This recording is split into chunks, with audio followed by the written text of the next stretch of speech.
إن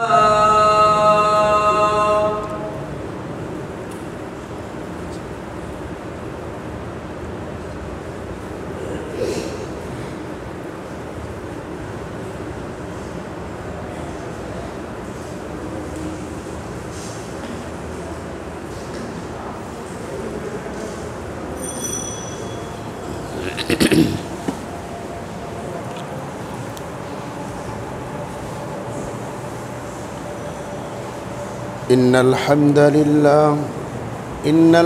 لله نحمده ونستعينه ونستغفره ونعوذ بالله من شرور أنفسنا ومن سيئات أعمالنا من يهده الله فلا مضل له ومن يضلله فلا هادي له وأشهد أن لا إله إلا الله وحده لا شريك له وأشهد أن محمدا عبده ورسوله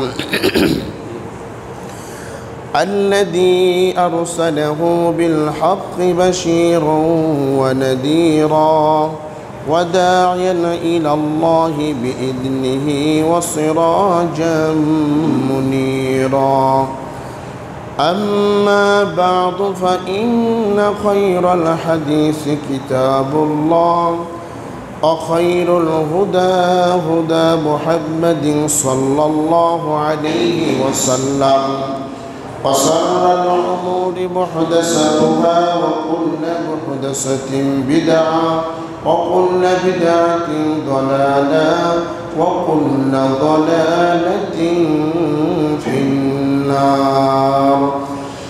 أعوذ بالله من الشيطان الرجيم.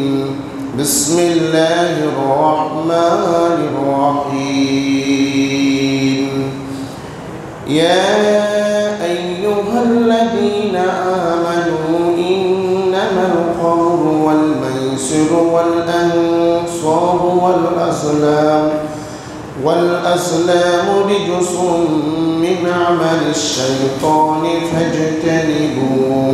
فاجتنبوه لعلكم تفلحون. عن عثمان رضي الله تعالى عنه قال رسول الله صلى الله عليه وسلم من شرب الخمر فإنها أم الخبائث. وقال النبي صلى الله عليه وسلم مدمن الخمر كعابد وسن. رواه ابن মাজাহ। যাবতীয় প্রশংসা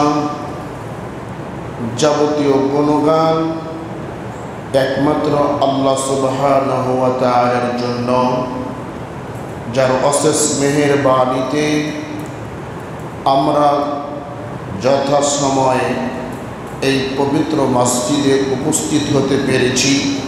সে মহান আল্লাহ দরবারে শুকরিয়া জ্ঞাপন করছি, বলছি আলহামদুলিল্লাহ। রাসূলের প্রতি দুরূদ ও সালাম বর্ষিত হোক। আমরা সকলেই বলছি সাল্লাল্লাহু আলাইহি ওয়াসাল্লাম। সম্মানিত উপস্থিতি, আজকের সংক্ষিপ্ত সময়ে আলোচনার বিষয় হচ্ছে মাদকতার ভয়াবহ পরিণাম, নেশাদার দ্রব্য পান করার ভয়াবহ পরিণাম।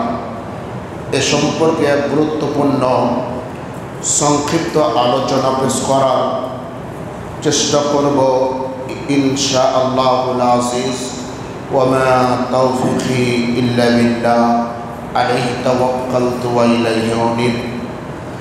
সম্মানিত উপস্থিতি, আজকের বক্তব্য খুবই গুরুত্বপূর্ণ। আমাদেরকে বুঝে আমল করার চেষ্টা করতে হবে। মানুষের ইহকাল পরকাল নষ্ট হওয়ার যতগুলো মাধ্যম পৃথিবীতে আছে, তার অন্যতম মাধ্যম হল মাদকতা পান করা, নেশাদার দ্রব্য পান করা। নেশাদার দ্রব্য পান করার কারণে মানুষের ইহকাল নষ্ট হয়, মানুষের পরকাল নষ্ট হয়। মাদকদ্রব্য এমন একটা জিনিস যার দুনিয়াবি শাস্তি আছে। সালাত এত গুরুত্বপূর্ণ, নামাজ এত গুরুত্বপূর্ণ, কিন্তু নামাজ না পড়লে তার দুনিয়াবি শাস্তির কথা বলা হয়নি। রোজা এত গুরুত্বপূর্ণ, কিন্তু না রাখলে তার দুনিয়াবি শাস্তির কথা বলা হয়নি।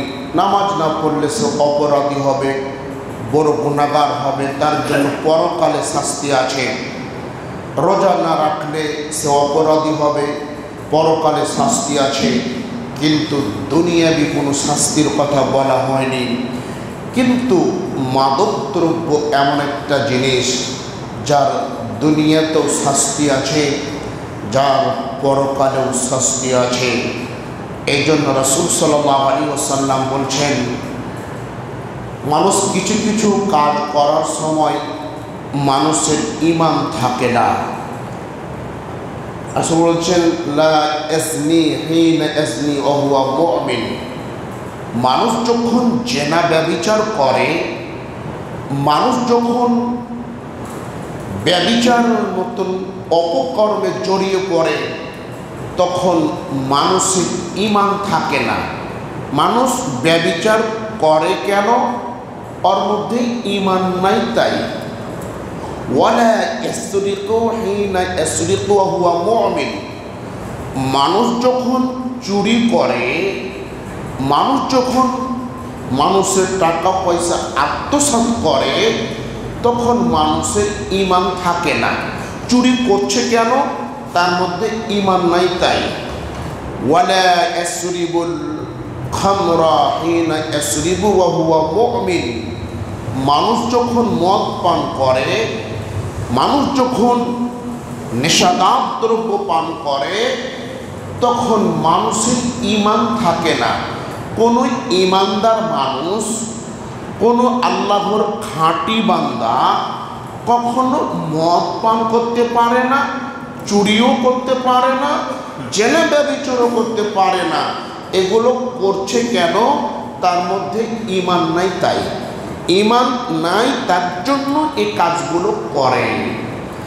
সম্মানিত উপস্থিতি, নাসাইর মধ্যে হাদিসটি বর্ণিত হয়েছে। উসমান রাদিয়াল্লাহু তাআলা আনহু হতে বর্ণিত, তিনি বলেন, রাসূল সাল্লাল্লাহু আলাইহি ওয়াসাল্লাম বলছেন, ইজতানিবুল খামরা ফাইন্নাহা উম্মুল খাবাইস। পৃথিবীর মানুষ, তোমরা নেশাদার দ্রব্য পান করা থেকে বেঁচে থাকো, কারণ নেশাদার দ্রব্য হচ্ছে সকল পাপের জননী, সকল পাপের মা। যত পাপ পৃথিবীতে আছে, সকল পাপের জননী, সকল পাপের মা বলা হচ্ছে মাদক দ্রব্যকে। অন্য হাদিসের মধ্যে বলা হয়েছে, মিসকাতুল মাসাবির 61 নম্বর হাদিস, মুআয বিন জাবাল রাদিয়াল্লাহু তাআলা আনহু হতে বর্ণিত, তিনি বলেন, রাসূল সাল্লাল্লাহু আলাইহি ওয়াসাল্লাম আমাকে 10টি উপদেশ দিলেন, 10টি নসিহত করলেন। এই 10টি উপদেশের মধ্যে অন্যতম উপদেশ হলো, অন্যতম গুরুত্বপূর্ণ উপদেশ হলো, আলা ইয়াসরাবান্নাল খামরা। মুআয, তুমি কখনোই মদ পান করবে না। তাকিদের সেগা, তুমি কখনোই মদ পান করবে না।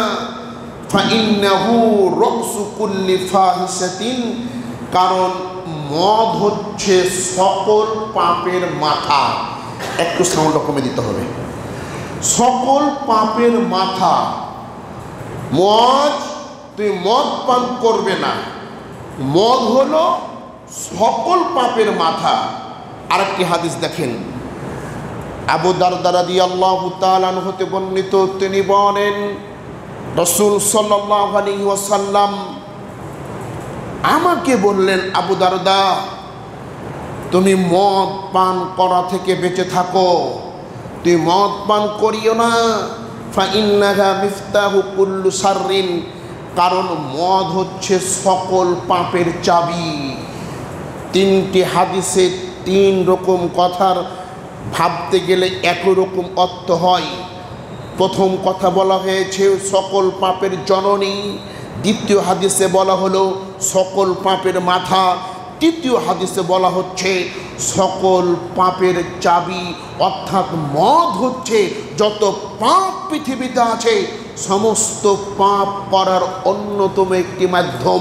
মদ পান করলে একজন মানুষ পৃথিবীর সব অপকর্ম করতে পারে।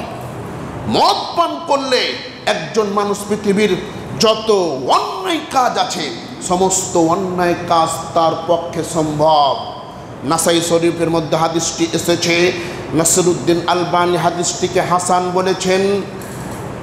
বানি ইসরায়েলের যুগে একজন সুন্দরী মহিলা ছিল, আর ওই সময়তে একজন আবেদ অর্থাৎ একজন আলেম হিসাবে একজন ব্যক্তি ছিল।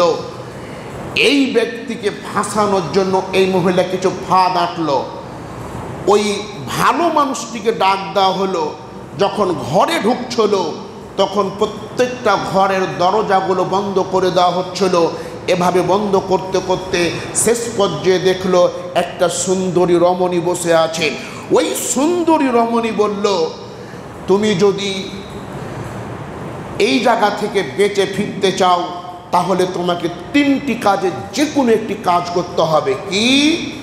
হয়তোবা আমার সাথে জেনা ব্যভিচারে লিপ্ত হতে হবে, নয়তোবা এই যে ছোট বাচ্চাটা এখানে আছে এই ছোট বাচ্চাটাকে হত্যা করতে হবে, নতুবা এক পিয়ালা মদ রাখা আছে এই মদ তোমাকে পান করতে হবে।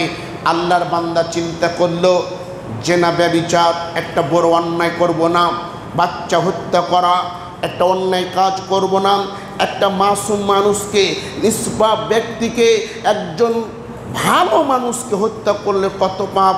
আল্লাহ বলছেন সূরা মায়েদার মধ্যে, একজন বিনা অপরাধী একজন ভালো মানুষকে হত্যা করলে তত বড় পাপ হয় সারা পৃথিবীর মানুষকে হত্যা করলে যত বড় পাপ হয়।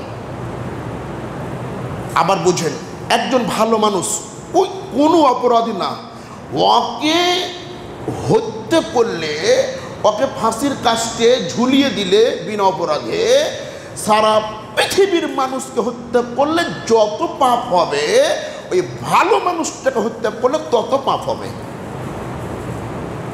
আল্লাহর বান্দা চিন্তা করে দেখলো একটা মাসুম নিষ্পাপ, একে হত্যা করা যাবে না। সে চিন্তা করলো মদ খেয়ে আমার জীবনটাকে আমি নষ্ট করি।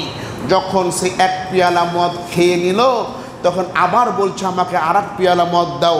যখন 2 পেয়ালা মদ খেয়ে নিল তখন লোকটি মাতাল হয়ে গেল। মাতাল হয়ে যাওয়ার পরে মেয়েটার সাথে জেনা ব্যভিচারও করলো, বাচ্চাটাকে হত্যাও করলো। সম্মানিত উপস্থিতি, আমরা তখন থেকে বুঝতে পারলাম মানুষ যদি মদ পান করে, মানুষ যদি নেশাদার দ্রব্য পান করে, এই পৃথিবীর বুকে যত জঘন্য পাপ আছে সমস্ত পাপ তার পক্ষে করা সম্ভব, সে সমস্ত পাপ করতে পারে। সম্মানিত উপস্থিতি, এই জন্য আপনাকে আমাকে মদ পান করা থেকে বেঁচে থাকতে হবে। অন্য হাদিসের মধ্যে এসেছে, রাসূল সাল্লাল্লাহু আলাইহি ওয়াসাল্লাম বলছেন, মান শারিবাল খামরা, যে ব্যক্তি মদ পান করে, যে ব্যক্তি নেশাদার দ্রব্য পান করে, লাম আরজাহুল্লাহু 40 লাইলা, ওই ব্যক্তি প্রতি আল্লাহ 40 দিন খুশি হয় না। আল্লাহকে নিজের দিকে আনতে 40 দিন লাগবে। আপনি যদি আজকে মদ পান করেন তা আল্লাহকে আপনার প্রতি খুশি করতে, আল্লাহকে আপনার প্রতি আনতে 40 দিন সময় লাগবে। অথচ আপনি বয়স 70-এর কোটায় পৌঁছে গেছে, নামাজ পড়েননি। আজকে যদি আপনি আল্লাহকে বলেন যে আল্লাহ আমি 70 বছর থেকে নামাজ পড়তে পারিনি, 80 বছর থেকে নামাজ পড়তে পারিনি, আল্লাহ আমি ভুল করেছি, আল্লাহ তুমি আমার পাপগুলো ক্ষমা করে দাও। আল্লাহ আজকে আপনার পাপ ক্ষমা করে দিবে। সূরা ফুরকানের ৭০ নম্বর আয়াত আল্লাহ বলছেন, ফাউলাইকা ইউবাদদিলুল্লাহু সাইয়্যাতিহিম হাসানাত। শুধু পাপ ক্ষমা হবে না, এই ৭০ বছরের মধ্যে যত পাপ হয়েছে সমস্ত পাপকে আল্লাহ সুবহানাহু ওয়া তাআলা নেকি দিয়ে পরিবর্তন করে দিবেন। কিন্তু মদ এমন একটা জঘন্য জিনিস, যে জিনিস পান করলে মানুষের আল্লাহর প্রতি অর্থাৎ আল্লাহ ওই মানুষের প্রতি সন্তুষ্ট হতে সময় লাগবে ৪০ দিন। ৪০ দিন আল্লাহকে নিজের দিকে আনা যাবে না। সুদ খেতে খেতে ভুঁড়ি মোটা হয়ে গেছে, সুদ খেতে খেতে গাড়ি বাড়ি করে ফেলেছেন, বিশাল বড় পাপ। সুদ পাপ মানে রাসূল বলছেন ১ টাকা সুদ খাওয়া তত বড় পাপ, মায়ের সাথে জেনা করা যত বড় পাপ। নিজের মায়ের সাথে জেনা করলে যত বড় পাপ হয়, সুদ খেলে তত বড় পাপ হয়। সুদ এখন তো আমরা প্রায় সুদের সাথে জড়িত, কেউ কিস্তির সাথে জড়িত, কেউ ব্যাংকের মুনাফা খেয়ে জড়িত, কেউ ব্যাংকে চাকরি করে জড়িত, সুদের সাথে প্রায় জড়িত। আমরা এটা পাপই মনে করি না। আপনার ছেলেটাকে অনার্স মাস্টার্স পাস করিয়েছেন, আপনার ছেলেকে কেন ব্যাংকে চাকরি করাতে হবে? বাংলাদেশে কোনো ব্যাংক সুদমুক্ত নয় আমার জানা মতে। বাংলাদেশের কোনো ব্যাংক সুদমুক্ত নয়। সুদ যে খায়, যে দেয়, যে লেখে, যে সাক্ষ্য দেয়, উভয় সমান অপরাধী। আপনার ছেলেটা ব্যাংকে চাকরি করছে, ওই যে সুদের খাতাগুলো লেখে, আপনার ছেলেও সমান অপরাধী। অনার্স মাস্টার্স পাস করে ছেলেকে ব্যাংকে চাকরি কেন করাইতে হবে? এনজিওতে চাকরি কেন করাইতে হবে? ওর টাকা থাকলে দোকান দিয়ে দেন, চাকরি না হলে ওকে দোকান দিয়ে খাইতে বলেন। তাই বলে এই সুদি কারবারে কেন ঢুকিয়ে দিলেন? লাখ লাখ টাকা বেতনের প্রয়োজন নয়, সন্তানকে জাহান্নাম থেকে বাঁচার চেষ্টা করুন। বাংলাদেশে কোনো ব্যাংক সুদমুক্ত নয়, প্রত্যেকটা ব্যাংকে সুদ রয়েছে, ইন্টারেস্ট মুনাফা রয়েছে। এই জন্য আপনাকে এই জায়গাগুলো থেকে নিজেকেও বাঁচতে হবে, সন্তানগুলোকে বাঁচাতে হবে। সুদ খেতে খেতে অনেক দিন চলে গেল, অনেক কিছু হয়েছে। আজকে বলেন যে আল্লাহ আমি যা করেছি, সুদের টাকাগুলো যা পেয়েছি সব গরিব মিসকিনকে দিয়ে দিব, এবং সমাজ কল্যাণমূলক একটা মেয়ের বিবাহ হচ্ছে না, ওই মেয়ের বিবাহ দিয়ে দিব। একটা রাস্তা হচ্ছে না, রাস্তা করে দেব। একজন মানুষ পানি খেতে পাচ্ছে না, নলকূপ তৈরি করে দেব। আমি সব কিছু করে দিই, আল্লাহ তোমার কাছে ক্ষমা চাচ্ছি। আজকে যদি বলতে পারেন আল্লাহ আপনার পাপ ক্ষমা করবে, কিন্তু মদ যদি পান করেন ৪০ দিন আল্লাহকে নিজের দিকে আনা যাবে না। সম্মানিত উপস্থিতি, সহিহ ইবনে মাজার হাদিসের মধ্যে বর্ণিত হয়েছে, রাসূল সাল্লাল্লাহু আলাইহি ওয়াসাল্লাম বলেন, মান সারিবাল খামরা, যে ব্যক্তি মদ পান করবে, সলাতাহু আরবাঈনা, ওই ব্যক্তির ৪০ দিন সলাত কবুল হবে না, ৪০ দিন নামাজ কবুল হবে না। যে ব্যক্তি মদ পান করবে তার ৪০ দিন ইবাদত কবুল হবে না। ওয়া ইম্মা দাখালান নার, আর ওই অবস্থায় যদি মৃত্যুবরণ করে সে জাহান্নামে যাবে। আপনি যদি আজকে মদ পান করেন, আপনার ৪০ দিন ইবাদত আল্লাহর দরবারে কবুল হবে না। আর ইম্মা এই ৪০ দিনের মধ্যে যদি মারা যান, তাহলে আপনি জাহান্নামে চলে যাবেন। এবার আপনি আসেন, রাসূল বলছেন, মা আসকারা কাসিরুহু ফাকালিলুহু হারামুন, যে জিনিস বেশি খেলে মাদকতা তৈরি হয় সে জিনিসের অল্পটাও হারাম। যে জিনিস বেশি পান করলে মাদকতা তৈরি হয়, নেশা তৈরি হয়, সে জিনিসটার অল্পটাও হারাম, অল্পটাও খাওয়া যাবে না। আপনি জর্দা দিয়ে পান খেয়ে মুখটা ধুয়ে নামাজ পড়তে চলে আসলেন, সিগারেট খাচ্ছেন নামাজ পড়তে চলে আসলেন, গুল খেয়ে নামাজ পড়তে চলে আসলেন, তামা পাতা আলা পাতা খেয়ে নামাজ পড়ছেন। আপনি চিন্তা করে দেখেছেন যে আপনার ৪০ দিন যে ইবাদত কবুল হবে না? যদি আপনি জর্দা খান, চুন খান, খড় খান, আপনি যদি আলাপাতা খান, এগুলো খেয়ে একদিন খেলে 40 দিন ইবাদত হবে না। কিন্তু বাংলাদেশের মসজিদে জর্দা দিয়ে পান খেয়ে ওই সমস্ত ব্যক্তি ইমামতি করার জায়গাও পেয়ে যায়। আশ্চর্য হয়ে যাবেন। রাসূল সাল্লাল্লাহু আলাইহি সাল্লাম বলছেন, যে ব্যক্তি মদ পান করবে ওর তো নামাজ পড়া তো দূরের কথা, ওর 40 দিন ইবাদতই কবুল হবে না। সে এবার আপনার ইমাম হয় কিভাবে? তাকে আপনি ইমাম বানাচ্ছেন কিভাবে? আমাদের মতো টুপিওয়ালা পাঞ্জাবিওয়ালা মানুষ দেখি সমানে জর্দা দিয়ে পান খাচ্ছ, বুঝেই না যে এই জর্দাটা একটা মাদকতা, ওই বুঝেই না যে এই জর্দা খেলে মদ হয়। এবার আপনি বলবেন, হুজুর জর্দা খেলে তো মানুষ নেশা হয়ে পড়ে থাকে না, মানুষ তো পাগল হয়ে পড়ে থাকে না, তাহলে জর্দা হারাম কেন? জর্দা খাওয়া যাবে না কেন? বলতে চাই বন্ধুগণ, যেই ব্যক্তিটা সামান্য জর্দা খেতে খেতে ওর বয়স 80 কোটায় পৌঁছে গেছে, অন্তরে একবারে শক্ত হয়ে গেছে, জর্দা দিলে কিছু মনে হয় না, ওকে যদি একসাথে হাফ কেজি জর্দা খাইয়ে দিই, ও থাকতে পারবে? ওকে যদি একসাথে 1 পোয়া গুল খাইয়ে দিই, থাকতে পারবে? হাদিস বলছে, মা আসকারা কাসিরুহু ফাকালিলুহু হারামুন, যে জিনিস বেশি খেলে মাদকতা তৈরি হয়, ফাকালিলুহু হারামুন, তার অল্পটাও যে হারাম। তাহলে কাঁচা সুপারি খাচ্ছেন, 10টা সুপারি একসাথে খান, দেখি থাকতে পারেন কি না? তাহলে বোঝা যাচ্ছে জর্দার মধ্যে মাদকতা আছে, বোঝা যাচ্ছে আলাপাতার মধ্যে আপনার মাদকতা আছে। এবার প্রশ্ন আসতে পারে, হুজুর জর্দা, সিগারেট এগুলো কি হাদিস কোরআনে উল্লেখ করে নিষেধ করা হয়েছে? বন্ধু, যে হাদিসের মাধ্যমে গাঁজা নিষেধ, কোন হাদিসে গাঁজার কথা উল্লেখ আছে? আপনি বলেন গাঁজা খাওয়া কি হারাম? যে হুজুর বলছে গাঁজা খাওয়া হারাম, যে হুজুর বলছে ইয়াবা খাওয়া হারাম, ইয়াবার কথা কি হাদিস কোরআনে আছে? ফেন্সিডিল খাওয়া হারাম, বাংলার ডাল খাওয়া হারাম, এগুলো কি হাদিস কোরআনে আছে?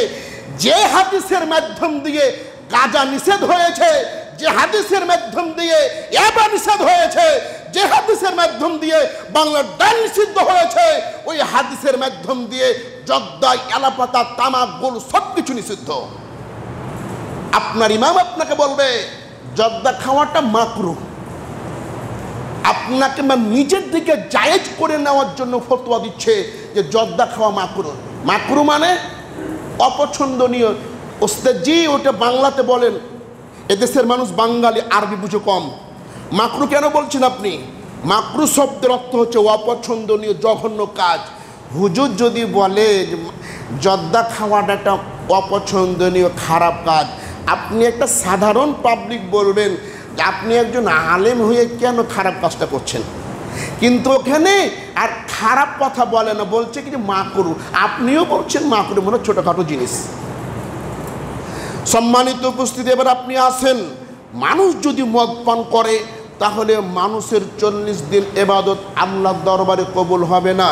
অন্য হাদিসের মধ্যে এসেছে, রাসূল সাল্লাল্লাহু আলাইহি ওয়াসাল্লাম বলছেন, 4 শ্রেণীর মানুষ জান্নাতে যাবে না।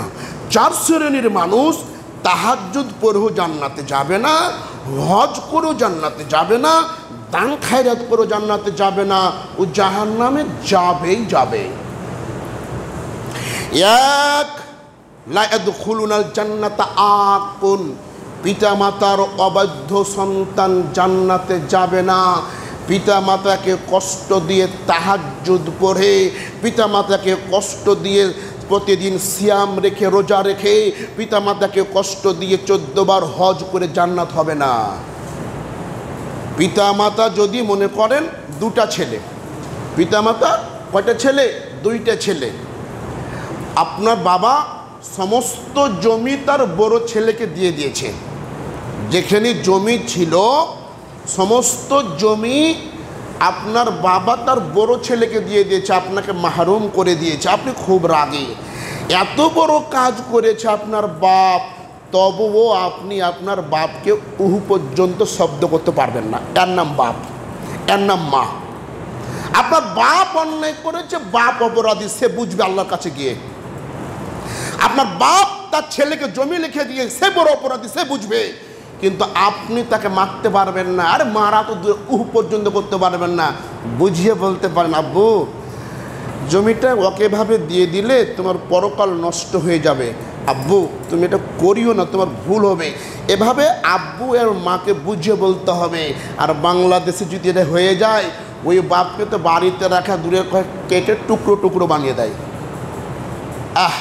সূরা বানী ইসরাঈল দেখেন, বাবা মার ব্যবহারে উহু পর্যন্ত শব্দ করা, উফিউ ওয়ালা তানহারহুমা, উহু পর্যন্ত শব্দ করা যাবে না। আরে বাবা যদি অন্যায় করে তবু আপনি তাকে কখনো উহু পর্যন্ত শব্দ করতে পারবেন না।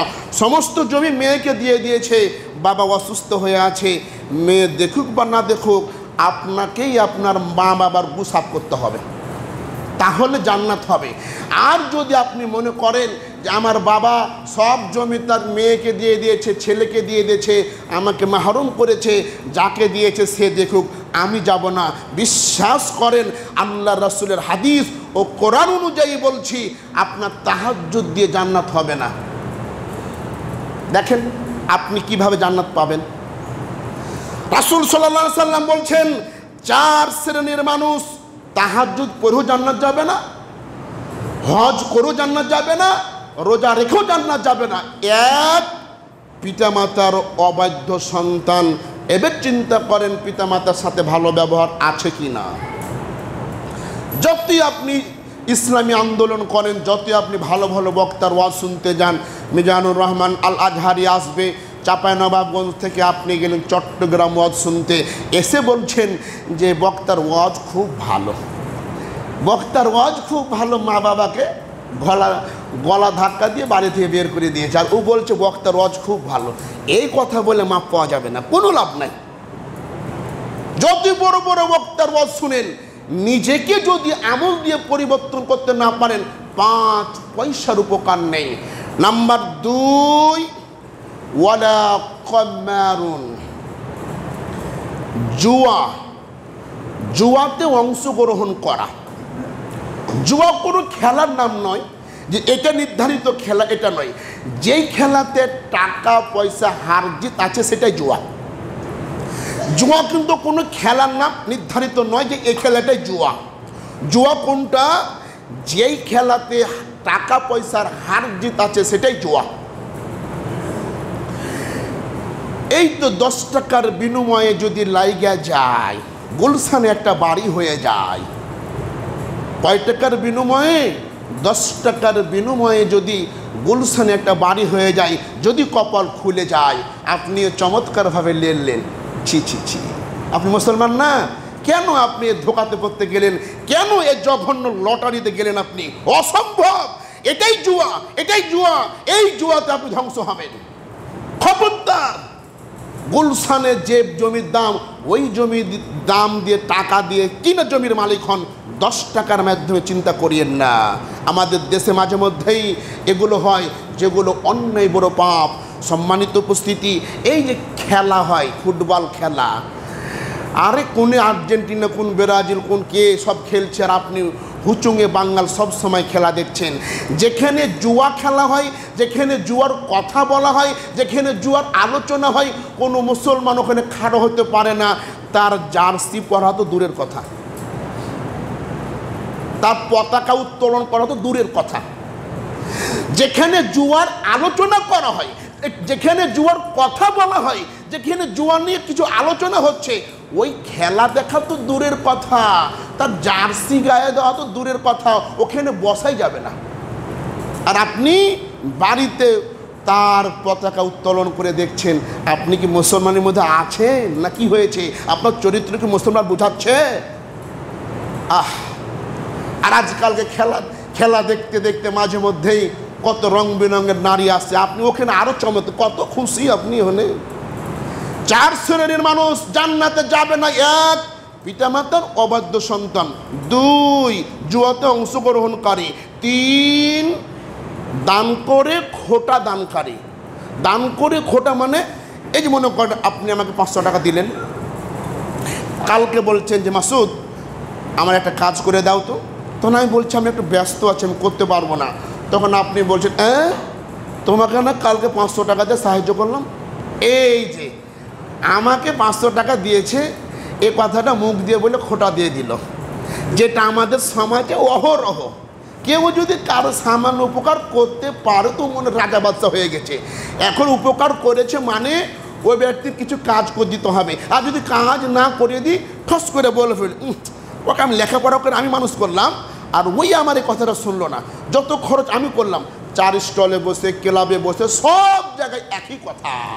এই যে দান করে যে খোটা দানকারী, এ তাহাজ্জুদ পড়ে জানা যাবে না। নাম্বার 4, মুদমিনুল খমরি, মদ পানকারী ব্যক্তি জান্নাতে যাবে না। সম্মানিত উপস্থিতি, এই 4 শ্রেণীর মানুষ জান্নাতে যাবে না। 1, পিতামাতার অবৈধ সন্তান। 2, জুয়ায় অংশগ্রহণকারী। 3, মদ পানকারী। 4, দান করে খোটা দানকারী জান্নাতে যাবে না। রাসূল সাল্লাল্লাহু আলাইহি ওয়াসাল্লাম বলেন, ইন্না আলাল্লাহি আহদান, নিশ্চয় আল্লাহ সুবহানাহু ওয়া তাআলা ওয়াদা অঙ্গীকার করেছেন, এই যে লিমান সারিবাল মুস্কিরা, যে ব্যক্তি নেশাদার দ্রব্য পান করবে, যে ব্যক্তি নেশাদার দ্রব্য পান করবে, ফি তিনাতিল খবাল, তাকে পান করতে দেওয়া হবে তিনাতুল খবাল। সাহাবায়ে কেরাম ভাষাটি বুঝলেন না। সাহাবায়ে কেরাম বললেন, কলু আমার তিনাতুল খবাল, হে আল্লাহর রাসূল, তিনাতুল খবাল কি? আল্লাহ রসুলের ভাষাও আরবি, সাহাবায়ে কেরামদের ভাষাও আরবি। আল্লাহ রসুল কত উচ্চ ভাষা বললেন, কত উচ্চ বাক্য বললেন, কত বড় সাহিত্যিক ছিলেন, যার ভাষা তার সাহাবীরা বুঝতে পারলেন না।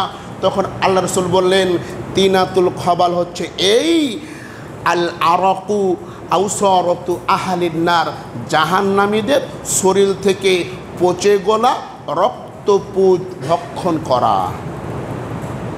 মদ পান করলে কি খাবে? জাহান্নামীদের শরীর থেকে পচে গলে যে রক্তপুঞ্জগুলো বের হবে, এই রক্তপুঞ্জগুলো খেতে হবে।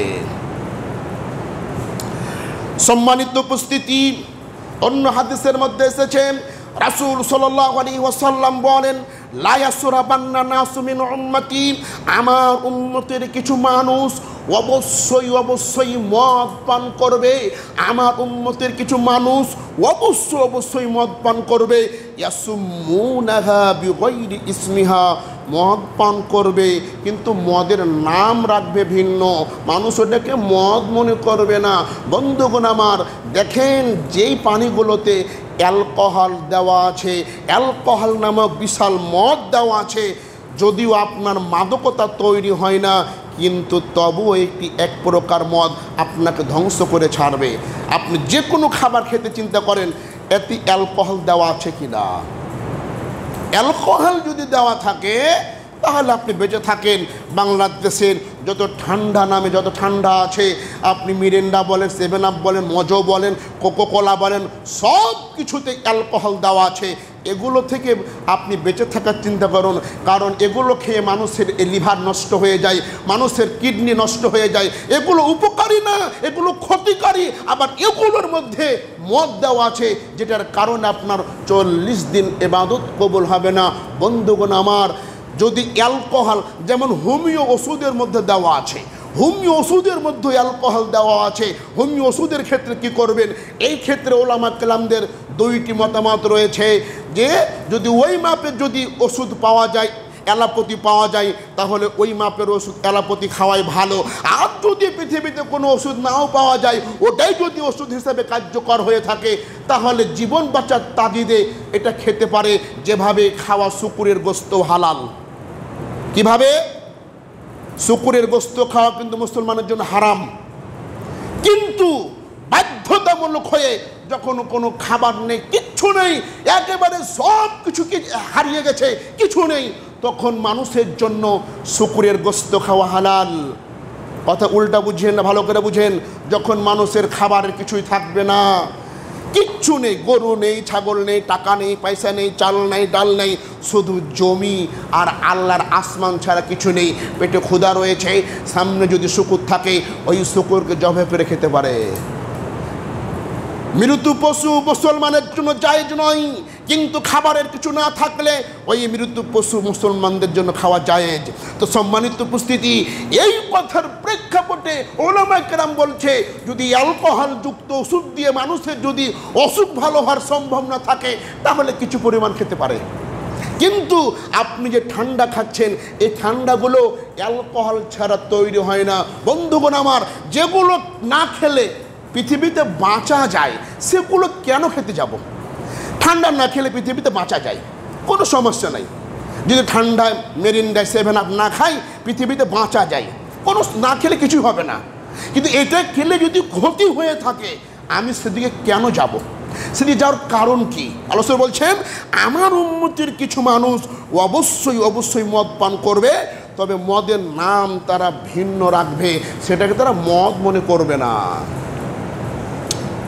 তারপরে সে বলছেন, ইউসাফু আলা রুসিহিম বিল মাআজিফিন, সে সময়ের মানুষেরা তাদের নেতাদেরকে গায়িকা ও নর্তকী দিয়ে সম্মান করবে। আপনার স্কুলে এমপি আসবে, ওই ক্লাসের ওই প্রতিষ্ঠানের সুন্দরী মেয়েটাকে হেডমাস্টার ঠিক করলো, আজকে আসবে আমাদের এমপি, আমাদের মন্ত্রী। নৃত্য শুরু হলো, যুবতী মেয়েটা ওই এমপির সামনে নাচে, যুবতী মেয়েটা হেডমাস্টারের সামনে নাচে, যুবতী মেয়েটা তার বাপের সামনে নাচে। এটা না করলে নাকি নেতার মন ভরে না, এটা না করলে নাকি নেতা খুশি হয় না। এটা আজকালকে কীর্তি কালচার হয়ে গেছে। প্রত্যেকটা স্কুল থেকে বড় কিছু আসলে তাকে নৃত্য দিয়ে সম্মান করতে হবে। আর আল্লাহর রাসূল আজ থেকে নিয়ে 1400 বছর পূর্বে বলে গেছেন, আমার উম্মতের কিছু মানুষ মদ পান করবে, মদের নাম পরিবর্তন রাখবে।